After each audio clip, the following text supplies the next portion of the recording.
Hello there, Eagles fans, and welcome back to our Eagles Therapy Podcast. My name is Basil. I'm Baz. And we are recording Monday, June 10th, 2024. After our longest hiatus we've had. We've never taken a break longer than 1 week and a half. It's been almost a month since we recorded and posted. So we missed you all. We're happy to be back. Hopefully you missed us too, and hopefully you're happy we're back too. Again, we're kind of in that spot. We're over halfway through the offseason. I think it was 3 weeks ago. It was 15 Sundays from the Super Bowl and 15 Sundays until the season began. So there's not much to talk about, right? So, it's true. It's hard. It's always hard to come up with stuff. Tried, but it's just, what are you going to do? It's hard. We've met up a few times, and then we're sitting here planning the episode, and we're like, what do we say? I don't know, It's hard. It's hard to be guys that we're not in the media at the camp. You know what I mean? Practicing hard. Yeah, I think. I think. But yeah, we'll talk a little bit about the Eagles, some changes that happened while we were gone, some things from camp that we've read up on. We got a couple things to talk about that just came to my mind, and we got a season to go over. I've got a list to talk about, so we got some stuff to fill up the time and have some fun. But as always, we want to give a shout out to the Philadelphia Eagles fan club of Colorado Springs that we are a part of. It is the Facebook page that you can go and join if you live around in the area and you are connected to the Eagles. They'll ask you some questions and let you in. Still no update really on the Frankie situation. We had a little bit of a fundraiser going on. We'll see what's happening, though. I saw Jamie the other day. Right. We'll see what's happening. We don't know for sure yet. There's talks about preparing to be at another bar. We'll let you know on here first if whenever we find out, of course, what's solid and what's for real. But until then, just keep on wishing Frankie's well and for sure, Jamie and all that. Definitely want to be back. We want to be back there. I don't want to go anywhere else. I'm with you. All right, let's go ahead and jump into the Eagles, Dad. Again, we're really late on this. We know a lot of you already know, but or all of you already know. But Devontae Parker retired. That was kind of weird. Yeah, we signed him. It's kind of weird. 1 day in camp, and then it felt reminiscent to the Miles Jack thing last year. Remember we had Miles Jack. Oh, yeah. He retires. I do. I remember. And then he comes back, and it's like, well, now I'm kind of like, okay. Yeah. If I see Devontae Parker on the Cardinals later this year, I'm going to be pretty mad. Well, Miles Jack did not do much for the team. But still, I watched him. It's just kind of funny. It's like we were talking about, he might be the third receiver, and now it's like, oh, wow. Yeah. Although we don't know what's going on here now. We didn't even know if he was before, but man, that's a weird one to lose. What's funny, because we had the two guys we signed, and early indication, some of the talk we had and heard was Paris Campbell and Devontae Parker. Yeah. Parker's the he's written in as the third wide receiver, wide receiver 3. We're like, well, it's kind of early for that. Now he's gone, so So we still got Paris Campbell. That's looking like he's kind of the front runner now for that WR3. Well, I like the other guy they signed. Yeah, so that's what we're touching on now. Signed John Ross. Yes. This is a good move in the sense of low risk, high reward. Yes. He had a season at one point. He played 8 games, had 600 yards, 3 touchdowns. Right. He's played in the league. I don't think he has 1,000 career receiving yards. Right. But 6 years. Yeah. So a lot of injuries in his career. A lot of speed, which is always something you need. But of course, Quez didn't bring much to the table last week, and he was last year, and he had speed. I know. Yeah, it's true. Yeah, he's an exciting thing just to see as a camp body. Maybe he can find himself a roster spot, stay healthy. I don't know. We'll see.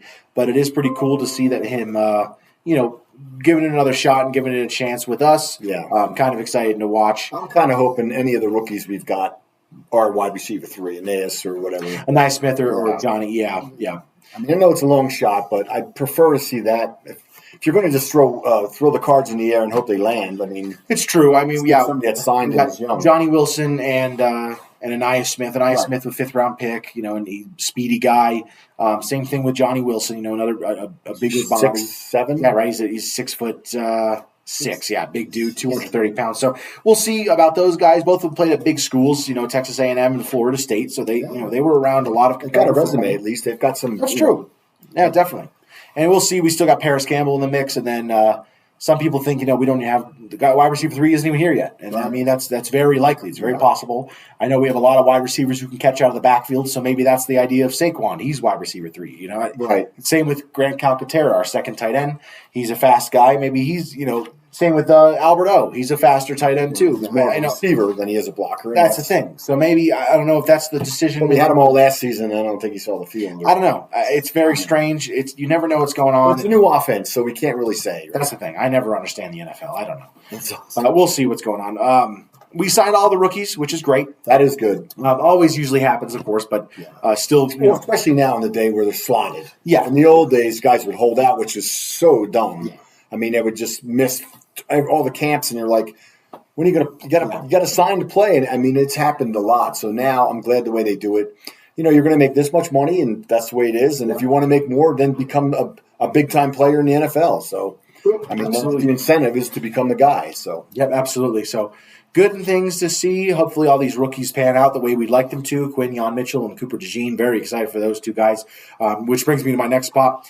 Just some talks about camps, thing from the camp. Like I said, we're not there. We're not watching. Right. We don't know. And we're not part of the media who knows and everything like that. So it's all just based on what you hear and read.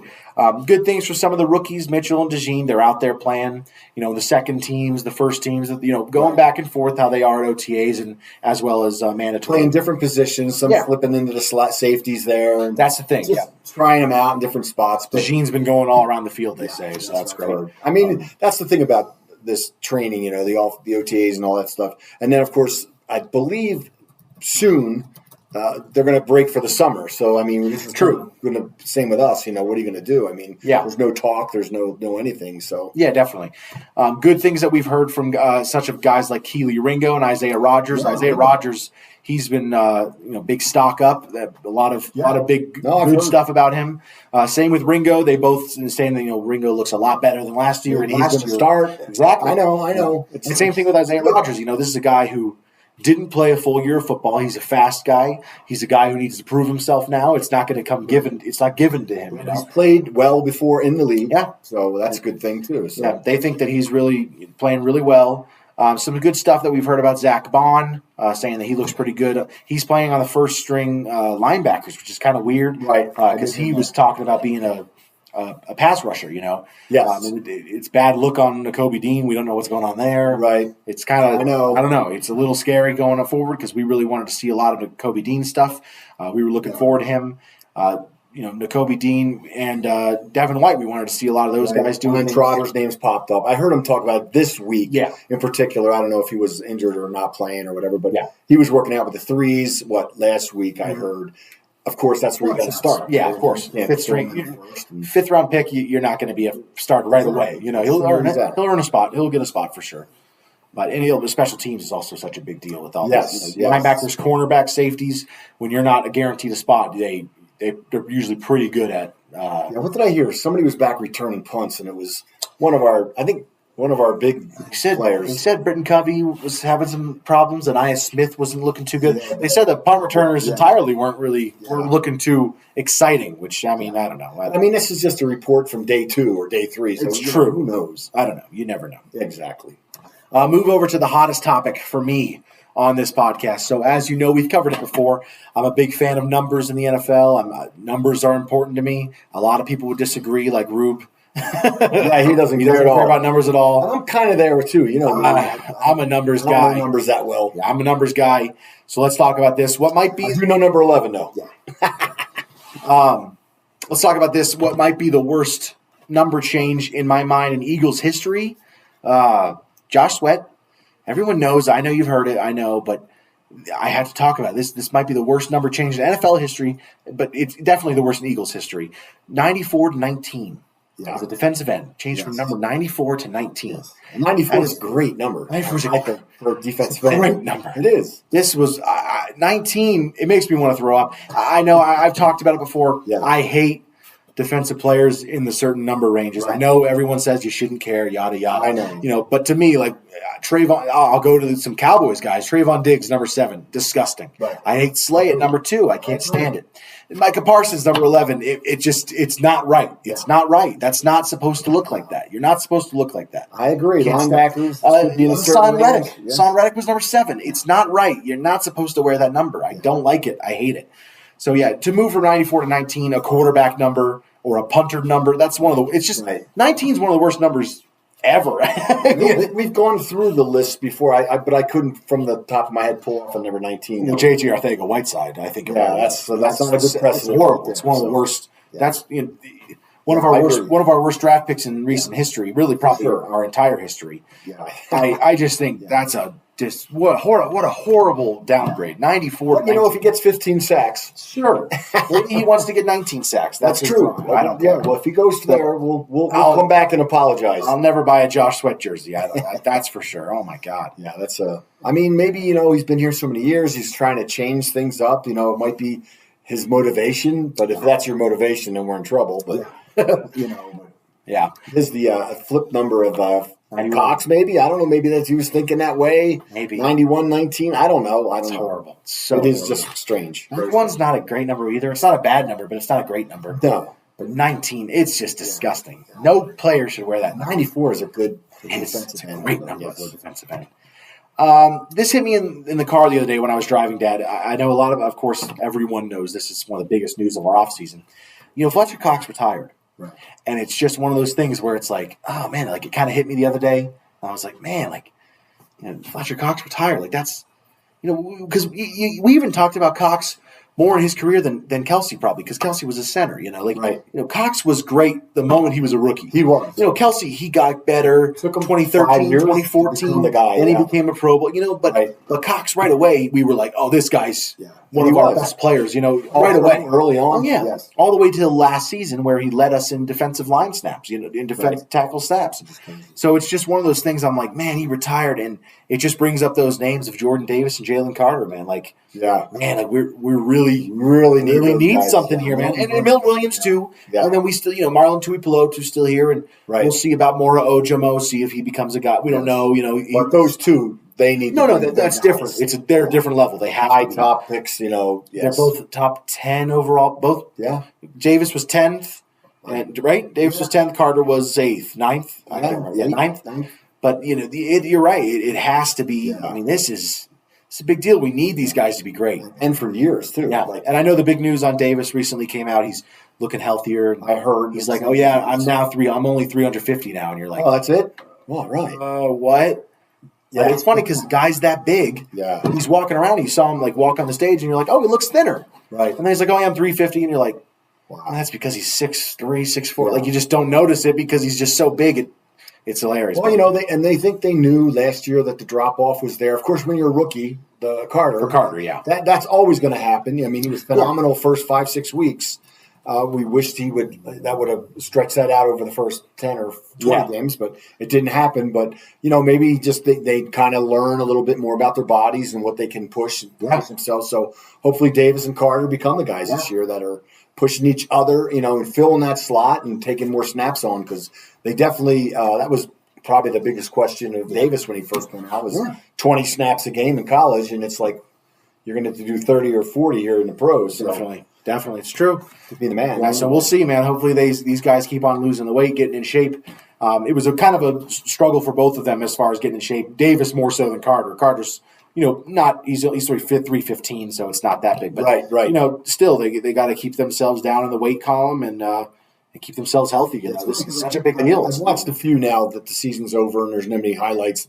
I watched a couple pretty good compilation videos of Carter. Some of those plays he made early on, he was just unstoppable. A couple games. He looked kind of like Jerome Brown. I know you never really got to see him play today, but just snap and he's 3 yards behind the line of scrimmage that quick and hitting somebody right before they get the ball. It was amazing. Now, if Davis is even half that, we're good. You know what I mean? Agreed. Let's go ahead and touch on the season you wanted to talk about, Dad. So, obviously we've done this in the past.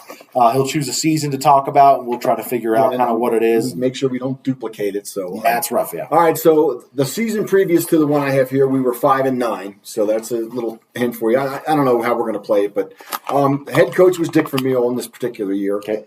We ended our playoff drought there by winning our final game that season. And in that last game of the season, we needed Green Bay and Minnesota both to lose to get into the wild card game. And here's a good thing. It was our first winning season since 1966. So it had been a while before we had a winning season there. This particular season, we did have the miracle at the Meadowlands. Okay, there we go. And we were 6-5 heading into that game. Okay? Yep. And we were 5th and set up for the final playoff slot if we continued to keep our winning record here. Yeah. Let's see. We held our last training camp this particular season at Widener University as well. So from there, they used to be at Widener And then they started going up to Lehigh, I believe. Yeah. Now they think they just do it down in Philly. But our first pick of the draft was a third-round, 66th overall pick. So it looks like we did some trading prior to that to have such a late pick for our first pick of that particular time. We did sweep the Giants this year. We did lose in the wild card game to the Falcons, and it was the Falcons' first ever playoff win. Oh, wow. So that kind of, we finally made the playoffs after 12 years, and then we played the Falcons and they beat us, and that's their first ever playoff win, so that kind of stuff. We were leading in that particular game 13-0. Falcons scored 2 touchdowns in the last 5 minutes of the game, so it really was a kick. Definitely. To a team that finally got there, finally made the playoffs. The game was not at home, though. It was on the road, so at least the stadium wasn't full of people, and they went home cursing the team. That's rough. That's really rough. But it was the 1978 season, and we finished the season 9-7, so it was our first winning record since 1966, so it had been 12 years. So, I mean, if you were an Eagles fan, which I was in those times, it was hard to be one because they hadn't had a winning season in 12 years. And I was a kid these years, and so by the time they finally started winning, I was getting in my teens, so it was kind of a bummer. But Dick Vermeil did get Coach of the Year. Oh, yeah. Harold Carmichael led the league in yardage, 1,072. And Wilbur Montgomery led the league in yards per carry. I know we're reaching. It wasn't like touchdowns or yards over. Yeah. But those were our big things happening in that particular year. And so to go a little bit farther into this playoff game that we lost, the wild-card game, we were up 13-0. Falcons scored 2 TDs in the last 5 minutes. The Eagles punter, Mike Michael, he missed a potential 34-yard game-winning field goal because the Eagles kicker got hurt in week 12. Week 12. Yeah. So we didn't go out and sign another kicker. We just said, let the punter be our kicker. Isn't that crazy? It is crazy. It's just a different time. And you lose. That's why we lost in the playoff game. We had a 34-yard potential, and back in those days, 34-yarders were not guaranteed by back then. Nowadays, it's nothing, but back then, because you and I would be kicking them. It's insane the way they kick them now. I don't know if it's the ball or what, but anyway, so the 1978 season, I know we hadn't done that one before, so and it was kind of a build-up because then, of course, we went to the Super Bowl in 1980. 2 years later, 2 years later, Vince Papale was on the team back then, so I think it was his first season with us because I don't know if he was on the Super Bowl team. It might have been the second year with us. I'm not too sure. I don't think he was on the Super Bowl team, but so that would have been 76, 77, and 78 for him, and then, 77, 78, 79. He wasn't on the 80 team, I believe. Yeah. But anyway, there you go. Like I say, Dick Vermeil won Coach of the Year, so that's kind of his because he had finally got us going. But I did look and see if I always try and see who we swept that year, and that year we swept the Giants. But nice. I think we split with the Cowboys though, which is we did. We swept. Okay, we got swept. 45-0. We split with the Redskins though. Okay. Funny thing, I looked up the season while you were kind of talking. Gotcha. About it. Okay. One more fun fact about it, real quick. Okay. Sorry. On August 5th, in the preseason that year, the NFL played its first game in Mexico City. Oh, wow. The Saints beat us in the preseason. Really? Yeah, score of 14-7. No kidding. First ever game played in Mexico City. Wow. Just a kind of fun thing, especially because nowadays we're starting to, the NFL's branching out and becoming playing in Brazil, for goodness sakes. Opening game Friday night. This whole can't wear green thing, I've seen. Did you hear about this? I did hear about it. I saw some stuff that kind of was like, no, it's not true, and stuff that said it is. So I'm going to wait. I'm going to hold back on saying it. Is that because of soccer or? Well, no, it's gang ties in that area. Oh, okay. I don't know. I have nothing to say about it because I don't. I have no idea. I don't know. I haven't read much about it. Well, wear a shirt and then in the game pull it off, and then you're in the green right there. There we go. Yep. So I was fortunate enough to get to go to fly to Brazil to watch the game. Yeah. All right, I'm going to go ahead and touch on. I'm going to go ahead and do my list, and this is my list of the week. It's a 5-person list, and it's my 5 worst free agent signings in Eagles history. That sounds like I think we've done that before, haven't we? We sure talk about it a lot. Yeah.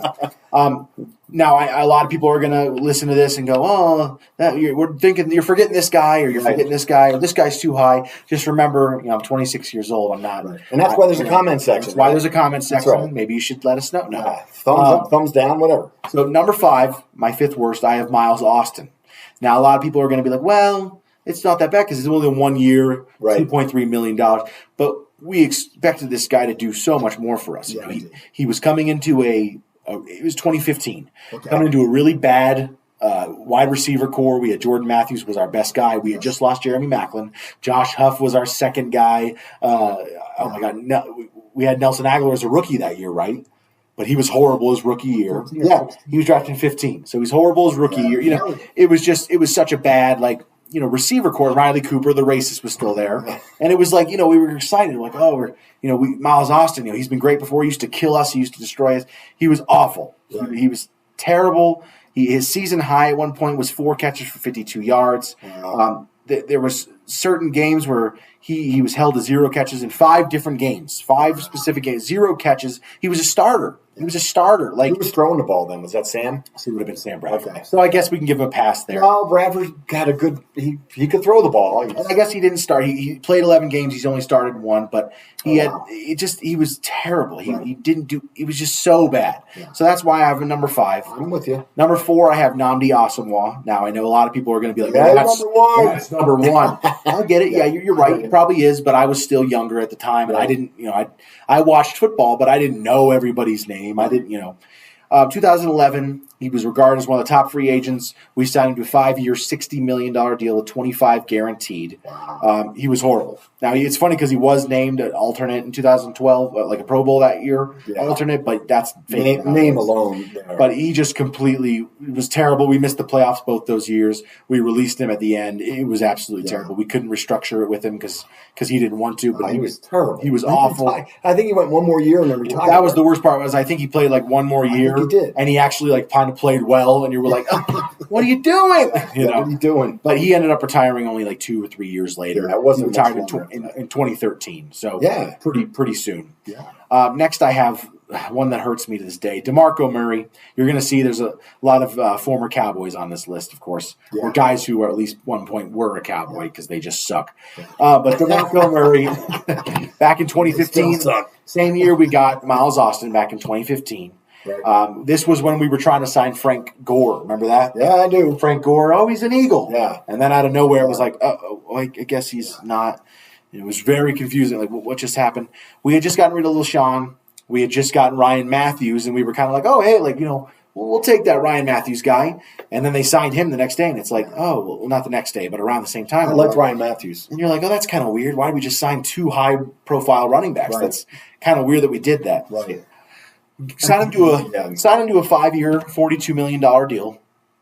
The worst part about this one for me was and we've talked about this before, but the big thing about it was, we had Sam Bradford. We got Bradford that year. We got DeMarco Murray, and it was like, you know, they played in college together. Right, they played in Oklahoma together. They know what to do. They played together. And then early in the season, they weren't handing it off the right way. Their handoff wasn't working. We're pitching him out instead of running him up. No. I'm talking about handoff. Bradford to him. You couldn't even handoff. They were messing up, and he came on the sidelines. He's mad at him. DeMarco's yelling at him. Hey, why aren't you handoff? The handoff's not working. The communication's off. And you're like, didn't they? That's the big reason we got him. Like the big talk was, they played together for 3 or 4 years. At least know each other. It was brutal. He was awful. He was awful. He was terrible. 600 yards for us. That's why I have him at number 3. That was Chip Kelly. Yeah, and I remember we talked about this as well, where they kept running him outside, and he was up the gut guy, and it just.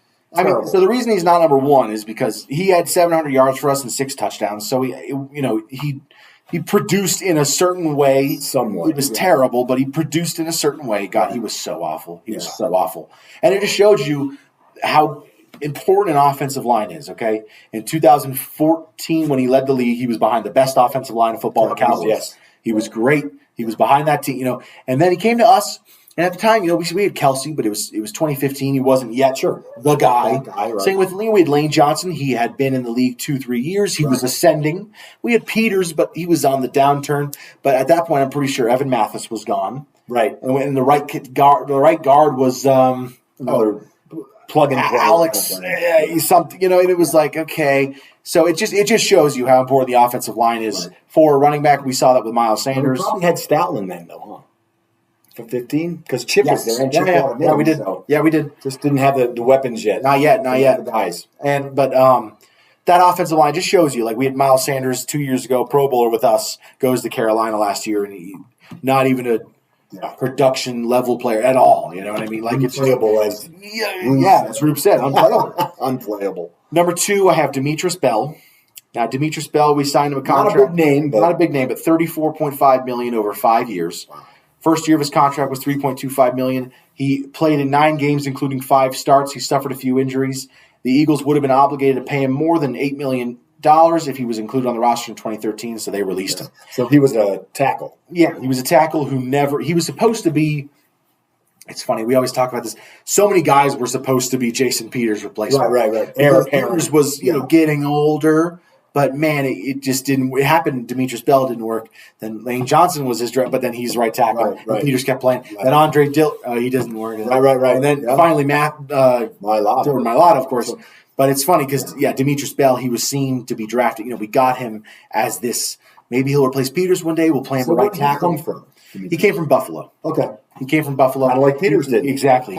Played there 4 years. He was him again. It didn't work out. He was a 7th-round pick, but it just didn't happen. He played a pretty okay regular season with them in 2011 and 2010, so that's why we signed him so much. But it's just that's so bad. He only played with us 1 year. Really only played with us 8 games. 5 starts, 9 games, 5 starts.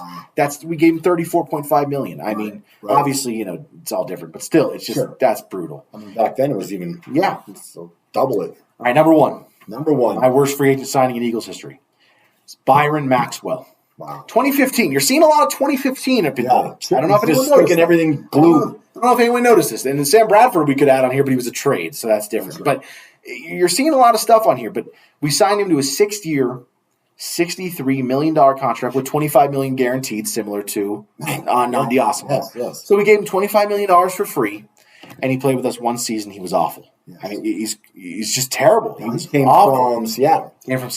And the big thing about him that we all kind of were like, well, is, he was in the Legion of Boom. I was like, sure. And he won the Super Bowl. Right. It was like, but the Legion of, he was like. Yeah, he was the least of the Legion. He was the other guy. Like, right. The Legion of Boom, when you think of the Legion of Boom, who is it? Well, it's Sherman, it's Earl, it's Thomas, and it's Chancellor. Yes. Those are the guys. Linebacker, right? Bobby Wagner, but mostly we talk about the. I know the DBs, But like Byron Maxwell, it was like, but he's that guy. Like it's not like oh, we're all the Legion of Boom, him too. Joey Vance, it's like, oh yeah, we're the Legion of Boom, and you're starting now, so you come on over. But no, he was awful. He was exposed. He was terrible with us. He got destroyed by Julio Jones in the first game. He allowed 10 receptions for 179 yards, 2 touchdowns on 11 targets. Yeah. I mean, he was awful. He was just terrible. That's when Julio was the man too, though. I know, but when you pay a guy, he has to do something. That's why we got you, and that's the reason we used to talk about Slay. His first year with us, we were kind of like, because remember DK Metcalf destroyed Slay in the first Eagles Seattle game with Slay, right? And Metcalf destroyed him, and we were like, and they were like, yeah, but it's DK Metcalf, and it's like, yeah, but isn't the point that he's supposed to lock him up? Right. It's the same way with. Well, we got him. And then Slay, of course, came better when he destroyed or locked down Justin Jefferson, and everything. Right. But still, I don't want to talk about him because Slay is one of the best corners in Eagles history, probably. Yes, but Byron Maxwell, probably one of the worst corners in Eagles history, and definitely one of the worst free agents we've ever signed. So 1 year. 1 year. Wow. Yeah. I closed out of my page already. Probably destroyed our cap too. I don't even, it makes sense. I don't even know. I can't even remember if he played for someone else afterwards. Did he go back to Seattle? Maybe. I think he might have gone back to Seattle and played like another season or something. Let me pull it up here. Crazy. Yeah, I forgot. He was on the Dolphins. Yeah, we traded him and Kiko Alonso. That's right. And a first-round pick to the Dolphins in exchange for the first-round pick, 8th overall. We eventually used that to trade and get Carson Wentz. Yes, yep, that's right. Who became the guy that took us to the promised land. Took us to the Super Bowl, That's right. Got us to a Super Bowl. So, thank you, Byron. He went back to Seattle. And Kiko. He went back to Seattle at one point. Thank you, Howie Roseman. I mean, that's a trade that Howie Roseman made. Yeah. I mean, Chip Kelly was gone by then. He was fired by then. That was 2016. We traded him. Yes. March 9th, 2016. Yeah.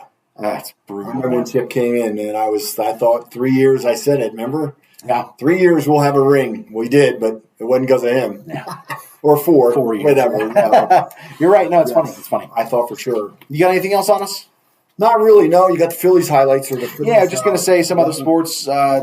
Sixers done. Phillies 45-20. We went to the Rockies-Phillies series a couple of weeks ago. Unfortunately, it was the first series they lost since the second season. Yeah, it was Rangers' first loss. Only loss. Still only loss. Bummer. That was tough. And then they had the London series the other day where they won the first game, which was great. Second game, bummer. It just was a bummer. The way they lost it was kind of a heartbreaker. But yeah, we were watching a little bit of that. That was kind of a bummer. No, I don't have anything. Just it's going to probably take summer break, and we'll be back and ready to go when the Union. I'm not done with the Union. They're 4-4-8, the 8th seed in the East, so they're still in the playoff picture. But that's a lot of draws. No, isn't that funny? Eight ties, 8 draws. Yeah, they're having a tough time this year. Yeah. I've watched them a few times, and they just don't look as good. But maybe because it's early, I don't know. I never know. I don't understand MLS because sometimes they're doing the Champions League and then they're busy. Right. We'll be back with some more episodes. I'm about to go on vacation, so we wanted to record this time. Right now to get an episode in, but we don't know when we'll be back. But we'll be back as always. Give us a couple of weeks or maybe just a week and a half or something like that. Up too, definitely. But let's go and say our goodbyes. You can follow us on Facebook, Instagram, or Twitter if you like our Eagles Therapy podcast. Do us a favor, rate and subscribe wherever you get your podcasts. If you're watching on YouTube, please like and subscribe down below. You can email us any questions at oureaglestherapy@gmail.com.